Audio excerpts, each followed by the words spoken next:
Olá, seja muito bem-vindo. Consulta ao Doutor está no ar, segundou. E eu te pergunto, como foi o seu final de semana? Espero que você tenha, claro, aproveitado para recarregar as energias e iniciar essa semana com tudo. Descansar é a melhor coisa para a gente renovar, não é? Bom, como eu sempre digo, é um prazer estar na sua companhia. Consulta ao Doutor chega naquele horário marcado para trazer, é claro, muita informação, trazer à tona assuntos que são importantíssimos, que fazem parte do nosso cotidiano e que muitas vezes a gente nem presta atenção, como, por exemplo, esse que nós vamos trazer hoje, transtornos alimentares. Você sabe como identificar que um determinado comportamento pode dizer muito mais, pode adentrar questões de saúde mental com relação a uma pessoa, com relação a um filho? Você sabe identificar tudo isso? A gente vai passar por todas essas questões, inclusive nós vamos falar sobre sinais, sintomas e, claro, tratamento nesse programa de hoje. Se você conhece alguém a quem esse tema possa interessar, não esqueça de compartilhar o nosso link de transmissão. Afinal de contas, nós estamos em transmissão ao vivo através do nosso site www.hittv.com.br. Então, se você lembrou de alguém a quem esse tema pode ser importantíssimo, pode mudar a vida daquela pessoa, então entra lá e compartilha o link, combinado?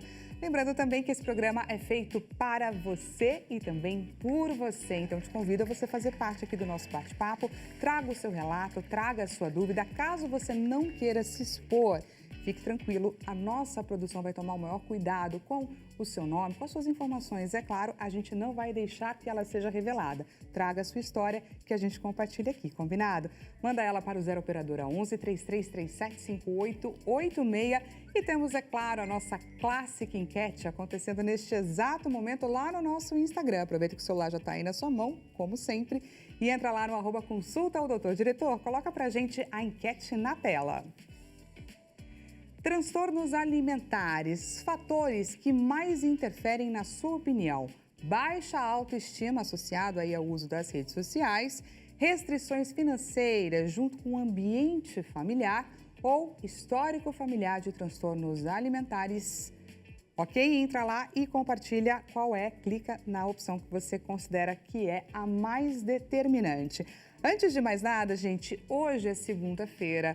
Hoje é aquele dia que a gente separa da nossa semana para saber mais sobre algo que é essencial para a nossa dignidade, para a igualdade e também justiça, é claro, para a gente conviver em sociedade. É o dia que a gente aprende e muito com a dúvida do outro, com o nosso advogado Leonardo Girundi. Vamos então para o nosso quadro O Seu Direito. Agora, Seu Direito, com o advogado Leonardo Girundi.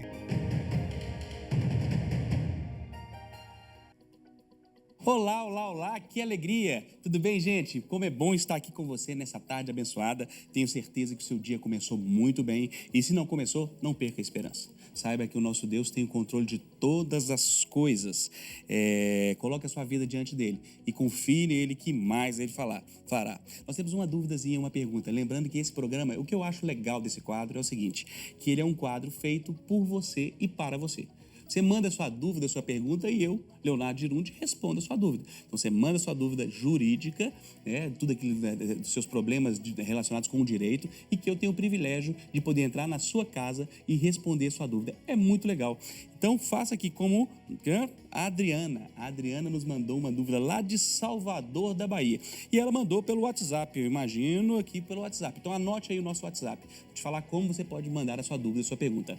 Nosso WhatsApp é 11 3337 5886. 11 3337 5886. E também pelo nosso e-mail, seudireito@hittv.com.br. Aproveita que está anotando tudo, anota também o meu Instagram, @Leonardo Girundi. Vamos à pergunta da Adriana. Meu nome é Adriana, sou de Salvador. Abraço a turma de Salvador, Bahia. Turma boa, tem amigos aí, queridos amigos e clientes em Salvador da Bahia. Minha irmã faleceu há quase 7 anos. Era funcionária pública e ficou um resíduo do salário, 13º, férias e etc. Ela deixou um filho de 18 anos para receber esse valor. Ele precisa de um alvará. Faz 6 anos e alguns meses que demos a entrada e até hoje o alvará não saiu. Se um dia esse alvará sair, ele vai receber o valor atualizado? E por que demora tanto para sair um alvará? A justiça no Brasil não é simples, né? São tantas leis, tantas dificuldades. E você pega uma situação como essa, uma situação onde a família necessita e tem direito.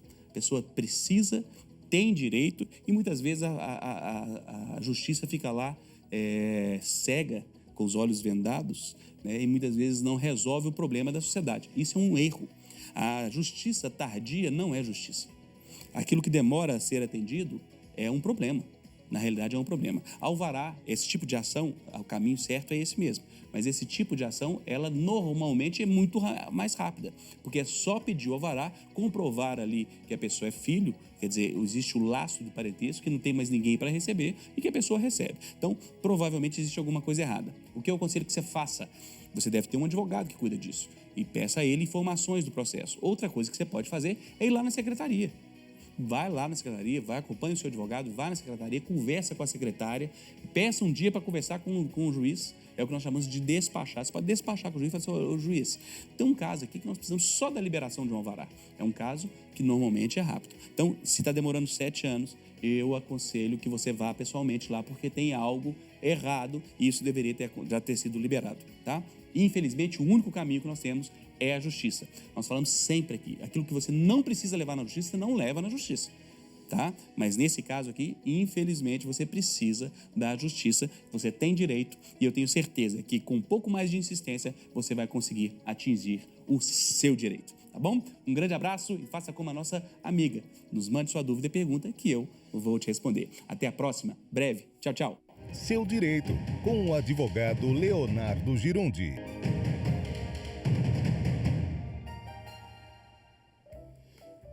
Muito obrigada, Leonardo Girundi, por todos esses esclarecimentos. Como você já sabe, toda segunda-feira, portanto, não deixe de encaminhar a sua dúvida e fazer parte. Quem sabe, na semana que vem, Dr. Leonardo Girundi esteja respondendo a sua dúvida, o seu questionamento. Então, é só você enviar um e-mail para seudireito@hittv.com.br ou diretamente para ele através da rede social do Instagram, @Leonardo Girundi. E, gente, vamos então adentrar, entender melhor sobre os transtornos alimentares, quais são eles, vamos saber melhor sobre como identificá-los. Claro, saber, inclusive, quais são as pessoas mais afetadas, quais são as causas que estão por trás. Para a gente saber sobre tudo isso, gente, apresento e recebo aqui a doutora Roseli Tavares. Ela é neuropsicóloga e também psicóloga clínica. Seja muito bem-vinda, doutora. Obrigada, Dani. E apresento também, gente, a doutora Clariana Colasso. Ela é nutricionista e especializada em transtornos alimentares. Seja muito bem-vinda também, doutora. Muito obrigada, Dani. É um prazer estar com vocês e falar desse tema que é tão importante. Vamos bater um papo super simples aqui, didático, para vocês entenderem o que é essa doença. Pois é, a ideia aqui, gente, a cada programa é a gente trazer temas difíceis, temas que muitas vezes fazem parte do nosso cotidiano e a gente nem percebe, mas é claro, de uma maneira fácil. O objetivo aqui não é ninguém sair um expert no assunto, mas é a gente entender para saber identificar e ajudar as pessoas ao nosso redor, porque é para isso que nós estamos aqui, informar e trazer esclarecimento. Então vamos entender, doutora Roseli, o que é um transtorno alimentar. Um transtorno alimentar, ele realmente já fala, né? É um transtorno ocasionado por quê? Por conta de alimentos mal digeridos ali, ou seja, a pessoa acaba usando essa estratégia, né? Para que a pessoa possa se realizar ali psicologicamente, emocionalmente, fisicamente. Então, ou ela come demais ou ela deixa de comer. E dentre esses transtornos, né, a gente vai estar falando à frente, às vezes como dizer, aquelas distorções de imagem, né? Ou a pessoa se acha muito obesa ou ela se acha muito magra e ela acaba se perdendo nesse meio tempo aí, onde as pessoas procuram ajuda, buscam ajuda, né? E acabam às vezes só muito lá na frente. Só muito lá na frente, claro, muito adiante, né? Porque acaba impactando impactando na sua saúde física, na sua saúde emocional. A pessoa se sente ali meio constrangida porque ela não sabe o que está acontecendo, acaba afetando o seu psicológico, acaba afetando a sua autoestima e isso interfere na saúde, tanto física como mental da pessoa. Doutora, quando a gente fala sobre uma ingestão alta de alimentos ou uma ingestão muito baixa, sobre as consequências disso a longo prazo, Sim. Queria entender quais são os efeitos disso para o nosso corpo. A gente está lidando aí com uma desregulação imensa. Exatamente. Transtornos alimentares, o que ele é caracterizado? Quando a relação entre a comida e o corpo não está bem estabelecido para a pessoa. Então, a pessoa comendo de forma exagerada muitas vezes, perdendo muitas vezes o controle, aí seria realmente episódios de compulsão alimentar, ou um exagero, comer de uma forma exacerbada, muitas vezes posterior a um nível de restrição. Então, as pessoas muitas vezes fazem a restrição e depois elas acabam fazendo aí o exagero alimentar ou tendo até compulsões alimentares, que há diferença, e vamos falar aqui sobre, e não sabem lidar com essas emoções, elas muitas vezes se sentem culpadas. E também existe a questão aí da perda do apetite, no caso da anorexia, quando a pessoa se priva de comer. Em todos os extremos, né, Dani? Ou a falta do alimento ou o excesso do alimento, isso vai acarretar diversas doenças. Então, o que a gente precisa ver? Qual é o transtorno e como a gente precisa tratar de forma adequada. Para exageros alimentares, pode até trazer a obesidade, que aí vão trazer ainda mais doenças concomitantes, exatamente, junto com o transtorno. Doutora Roseli, podemos dizer que uma pessoa com transtornos alimentares é, assim, um corpo em sofrimento? Um corpo em sofrimento, uma mente em sofrimento. Uma pessoa com transtornos, às vezes, ela não tem um corpo ali em sofrimento. Ela não tem noção, não tem ciência de que o seu corpo está em sofrimento. Mas a sua mente está em sofrimento. Como a Clary disse, ela pode estar ali tendo sentimentos de culpa, mexe com as suas emoções, com o seu sono, com a sua autoestima, a sua autoconfiança. Os impactos são enormes. São enormes. Agora eu queria entender um pouco sobre essa vivência de vocês no consultório de vocês com relação às pacientes. Eu queria entender um pouco sobre como funciona a abordagem, quais são os desafios, as grandes dificuldades. Então, começando pela doutora Clariana. Dani, a maior parte não tem ideia que ela tem um transtorno alimentar. Então, são pessoas que chegam no nosso consultório, geralmente querendo emagrecer de forma exagerada, ou que não conseguem fazer refeições de forma prazerosa, né? Ela sempre tem atrelado ali a um pouco do sofrimento, porque se sente com fome ou sabe que está tendo algum tipo de exagero, mas ela não sabe que ali é uma doença pré-existente que ela precisa de tratamento multidisciplinar. Aí, muitas vezes, no meu caso, por exemplo, eu busco uma Nutri porque eu quero, então, emagrecer de uma forma mais saudável. Exatamente. Quero fazer ali um planejamento, então, com a doutora Clariana e ela vai me indicar um norte. Aí, o que te levanta um alerta? Me levanta um alerta quando ela tem má relação com a comida. Então, quando ela se sente culpada, quando ela tem a necessidade de expurgar aquela energia consumida, seja por vômitos, seja por laxantes, ou seja até por excesso de atividade física. Ao extremo, a gente pode até trilhar para a vigorexia, que é uma coisa que está super em voga hoje, que é o exagero aí da prática de atividade física. Então, quando a gente percebe que essa relação está um pouco distorcida e que ela precisa, de uma certa forma, ter uma melhor relação com a alimentação, aí a gente indica para o psiquiatra, né, para fazer o diagnóstico junto com o psicólogo também. E aí a gente, em conjunto, faz um tratamento focado no transtorno, né? Transtorno, existe tratamento, então precisa ser feito muitas vezes medicamentoso, com terapia psicológica e também terapia nutricional. A gente vai para uma parte mais de nutrição comportamental, fazendo com que a relação com a comida melhore aí o seu dia a dia do paciente. É um reaprender a se alimentar, imagino. Se alimentar, né, ter essa relação melhor e até entender se o corpo dela é o que ela é feliz, ela é bonita, ela é satisfeita. A maior incidência é em meninas de 12 a 17 anos, então nessa fase da adolescência. Por isso que muitos pais acabam não percebendo isso em casa, porque está no estirão do crescimento, passa a comer menos, tem uma necessidade de esconder o próprio corpo. Então, são sinais de alerta que a gente precisa realmente começar a olhar de uma forma mais atenta e, obviamente, mais afetiva para essa adolescente, né? Então, é um público bailarinas, pessoas que se preocupam, modelos, atrizes, pessoas que queiram se alimentar melhor o tempo todo, com uma certa, um certo exagero ali. Você percebe que a pessoa está consumindo com o sofrimento. Você já percebe que tem um pouquinho de transtorno ali que precisa ser tratado.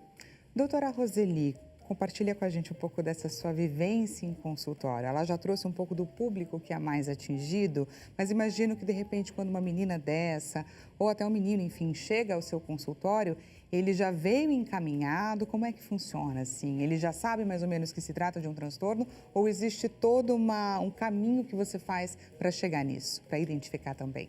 Existe um caminho, mas na maioria das vezes ele já vem com encaminhamento. Geralmente vem pelo endocrinologista, que encaminha para nutricionista e, posteriormente, para a psicóloga, né?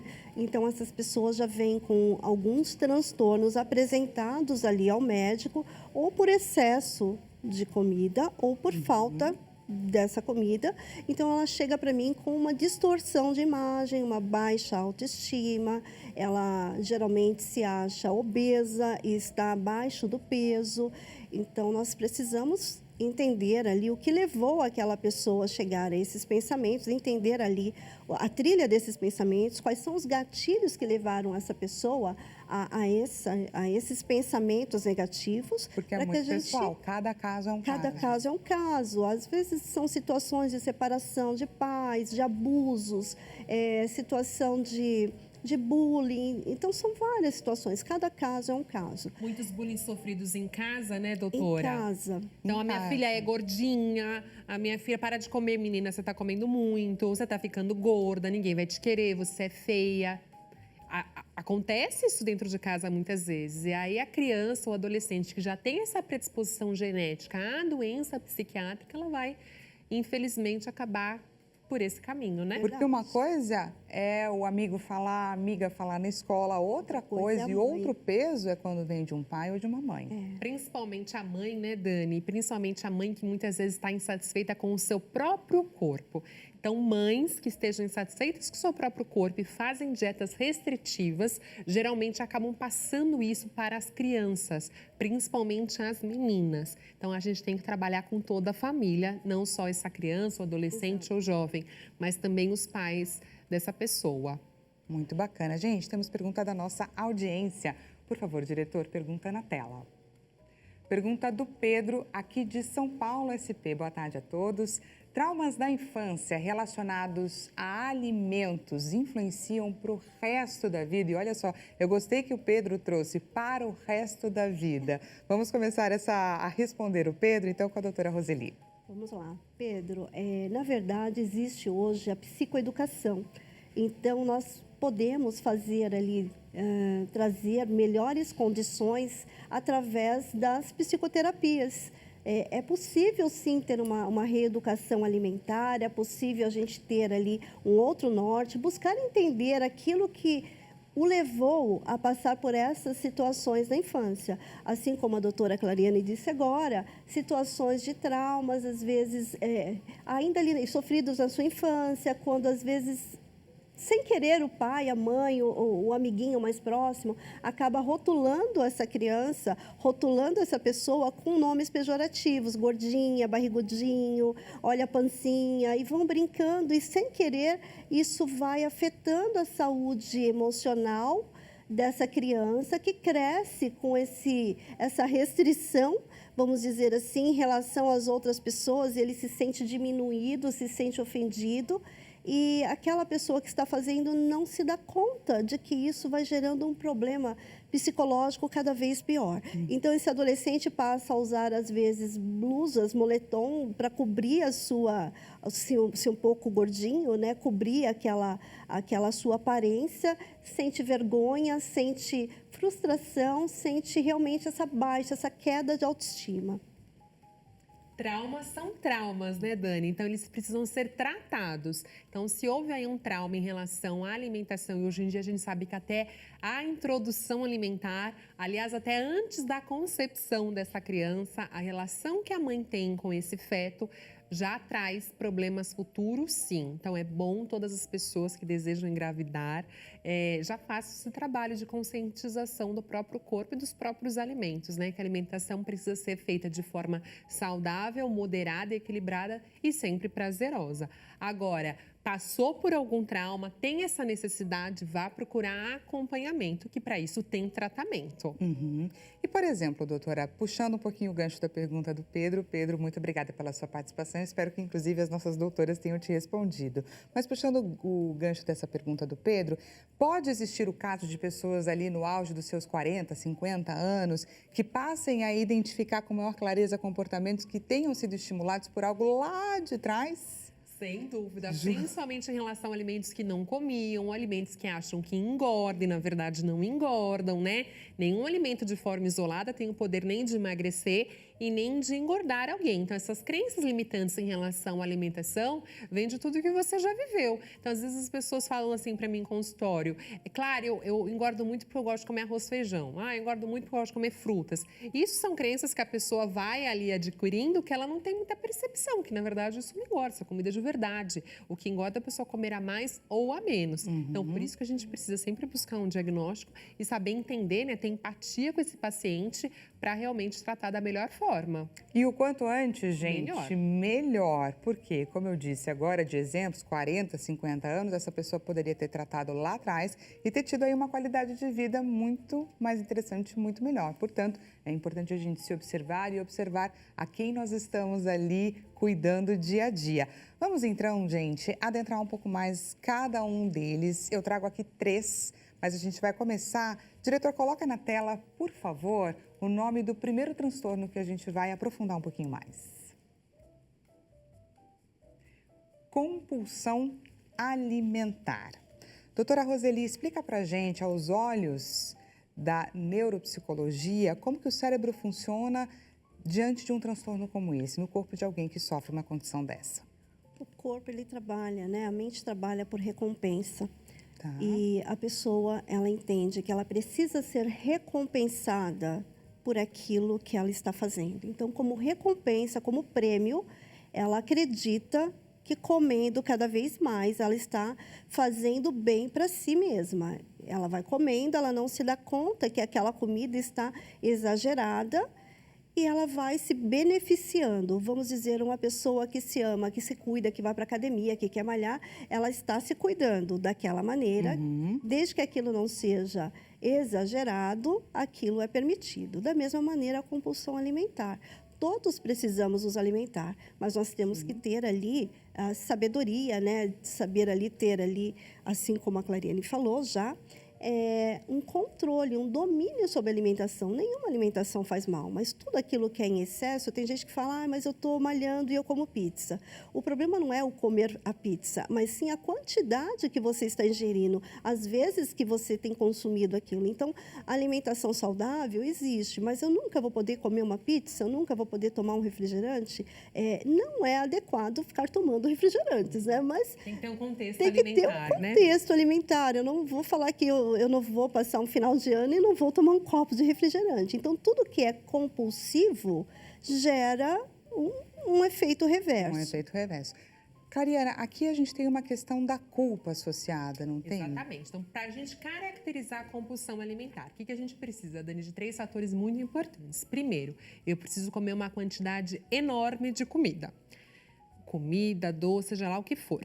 Eu preciso comer uma quantidade que outra pessoa no meu lugar não comeria. Então, é diferente de um exagero alimentar. Porque, às vezes, a pessoa come um pacote de bolacha e acha que é uma compulsão. E não é um exagero. Então, compulsão, eu preciso que outra pessoa no meu lugar não comeria aquela quantidade na mesma situação. E outra coisa, num curto período de tempo. Então, no máximo de 2 horas, eu tenho que estar fazendo essa refeição. E segue por culpa. Eu entro no episódio de compulsão alimentar, muitas vezes planejado ou não. As pessoas que passam por esse tipo de doença, elas se planejam muitas vezes para estar comendo mais, né? Então, ela faz o ambiente, ela se prepara, ela compra os alimentos ou não. Ou ela pode ter um gatilho rápido e acabar fazendo esse processo. Eu preciso comer uma quantidade exagerada, que outra pessoa não comeria no meu lugar na mesma situação e num curto período de tempo seguido por culpa. Então, a pessoa vai provavelmente comer, não vai se sentir bem e aí vai tentar modos purgatórios após esse processo de compulsão. É diferente da bulimia. Então, o que a gente né, o que a gente percebe? Que pessoas, na nossa prática clínica, é o que a ciência nos diz, que pessoas que fazem muito processo de restrição alimentar, elas geram a ter compulsão alimentar. Por isso que a gente fala tanto do equilíbrio e da moderação. Então, existem casos de pessoas, principalmente mulheres, na fase dos 40 anos, que sempre estão de dieta. Elas nunca não estiveram de dieta, porque elas fazem um curto período restrição, depois elas não aguentam, elas geram compulsão, a compulsão gera restrição, restrição. Elas ficam nesse looping e acabam não tendo uma qualidade de vida e nem um peso adequado. Por isso que é tão importante a gente acompanhar. Então, temos então essas dietas muito restritivas como gatilho. Quais outros gatilhos a gente pode pontuar que existam? Os gatilhos, como aqueles citados no início, né? Abuso na infância, bullying, nomes pejorativos, separação dos pais, dificuldade de aprendizado. São várias questões que podem desencadear essa compulsão. Então, a pessoa vai se beneficiar, ela vai curar a sua dor através da comida e depois ela vai se culpar. Perfeito. Pessoal, se você está gostando aqui do nosso bate-papo, a gente vai para um rápido intervalo e já voltamos com mais consulta ao doutor.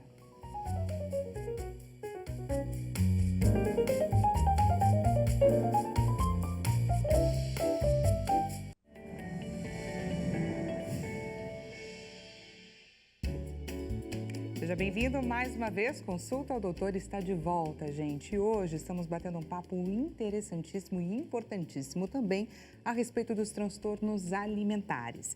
Se você conhece alguém a quem esse tema possa interessar, nós estamos em transmissão através do nosso site www.hittv.com.br. Então, lembrou de uma pessoa a quem esse tema pode interessar, pode fazer a diferença? Envia lá, compartilha com essa pessoa o nosso link, combinado?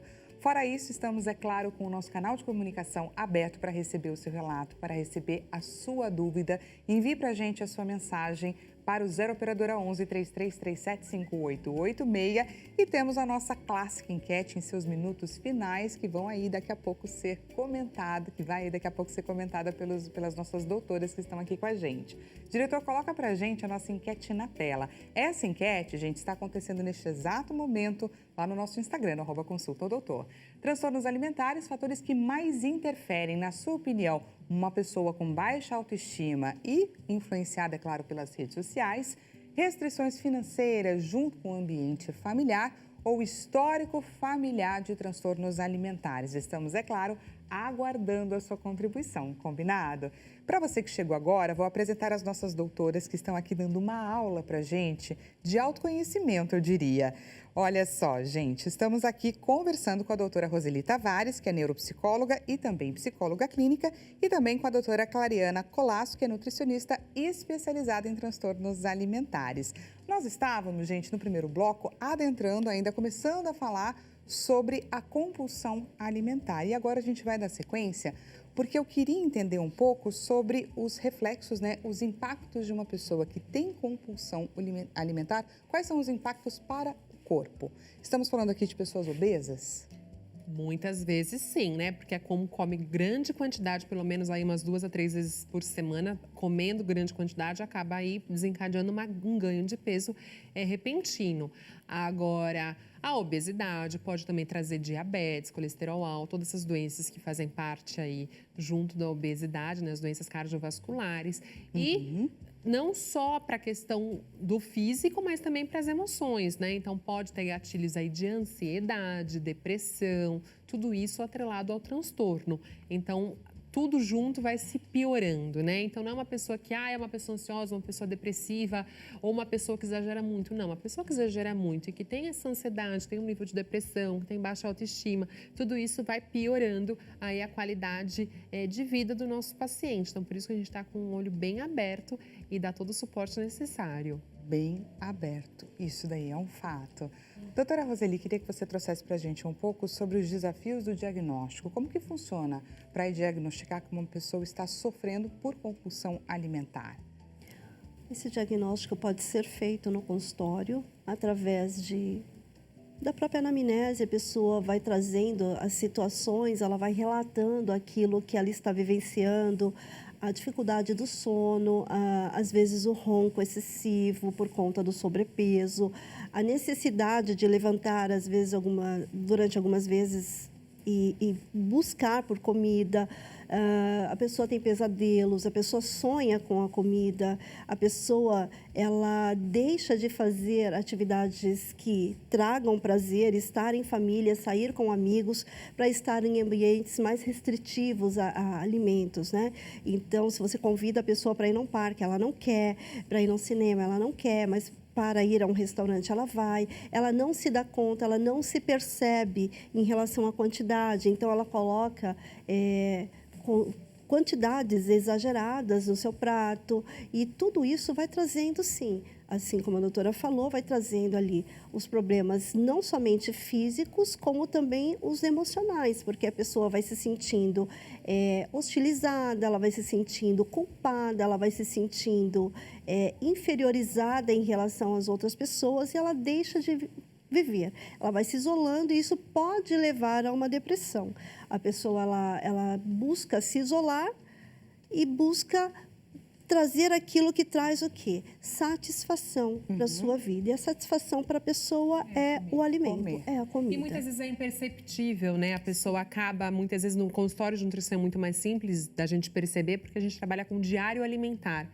Quando a gente percebe que a alimentação está um pouco desconexa aí com as suas emoções, a gente acaba fazendo com que ela escreva exatamente o que ela está comendo e qual é o sentimento atrelado àquela refeição. E após algumas semanas fazendo isso, a gente consegue fazer o diagnóstico de compulsão alimentar pelo curto período de tempo, porque ela tem que marcar o horário e qual o sentimento que ela estava sentindo naquele momento e o que ela realmente comeu. Porque, às vezes, no consultório da psicóloga, ela não consegue verbalizar aquilo quanto ela come.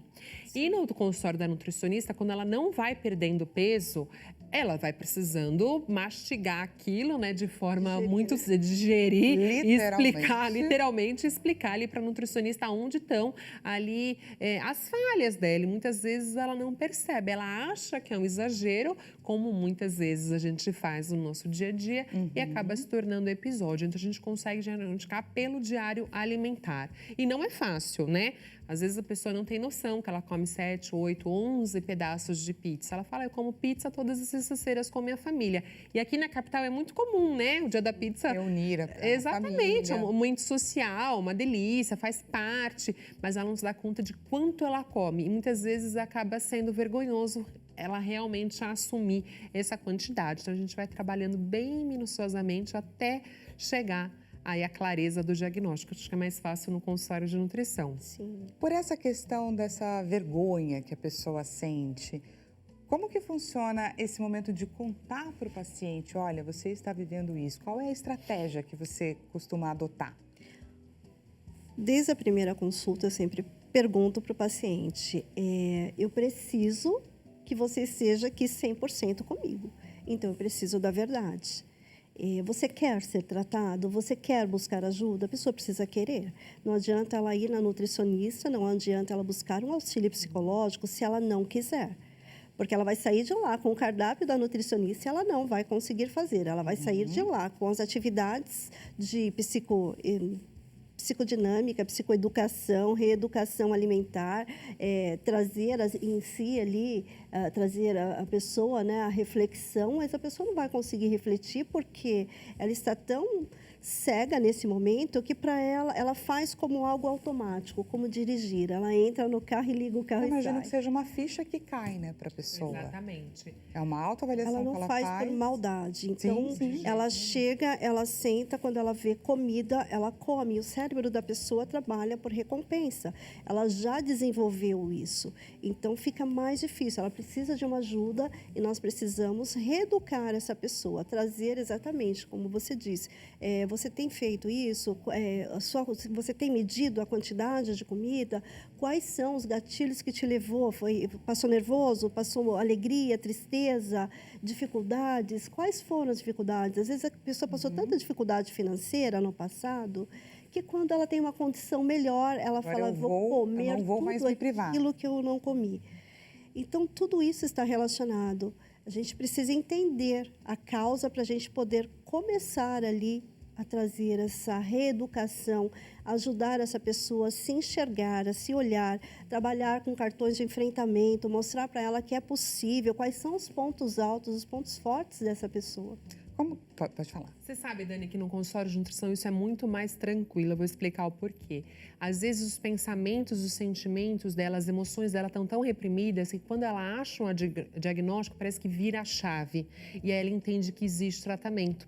Então ela vai entender que esse processo todo da compulsão ou de qualquer outro transtorno não é normal e que a gente precisa tratar de uma forma muito empática, né, muito amorosa, muito gentil, se colocando realmente no lugar dela. Por isso que é tão importante ter realmente essa especialização em transtorno.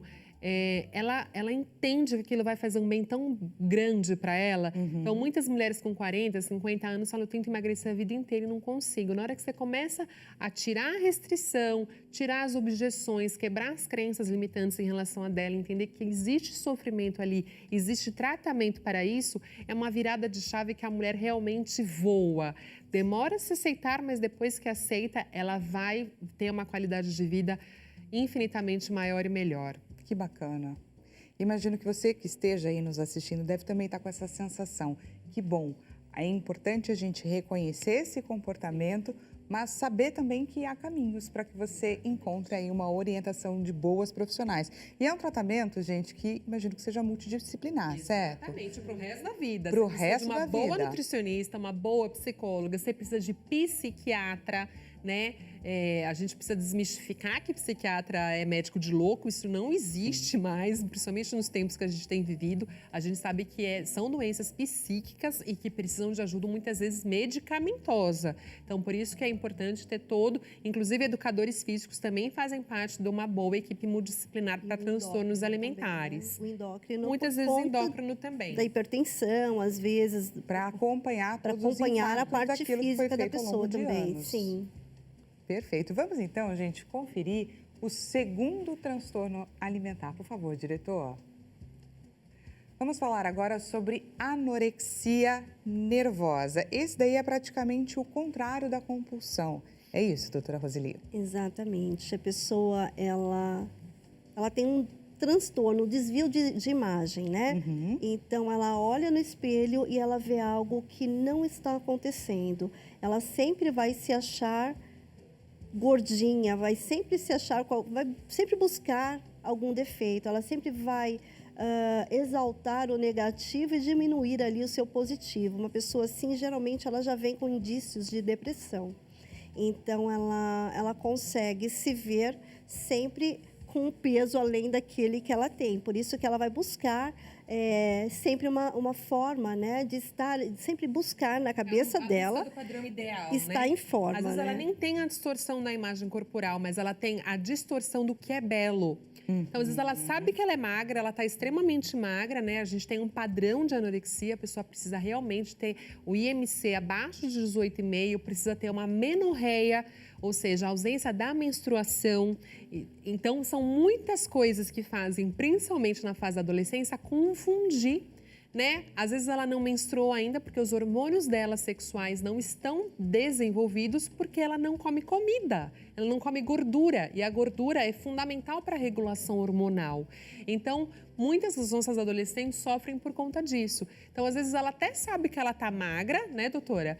Mas ela não acha bonito da forma com que se vê e ela quer o belo que é cada vez mais magro, né? Então, a gente precisa ter aí um baixo peso. A gente brinca muito, né?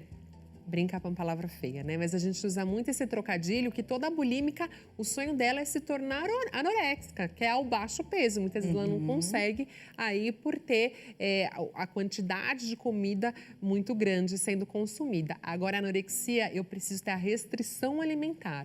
Então, seja por vontade própria, né? Ela quer realmente não comer, ela acaba perdendo a fome, fazendo jejuns extremamente longos e tem uma necessidade também, muitas vezes, de purgação, assim como a bulimia. Então, ela pode sim fazer efeito de laxantes, ela pode também usar, infelizmente, coisas que induzem ao vômito, ela pode praticar atividade física em excesso, porém, ela tem um baixo peso, diferentemente da bulimia ou da compulsão nervosa.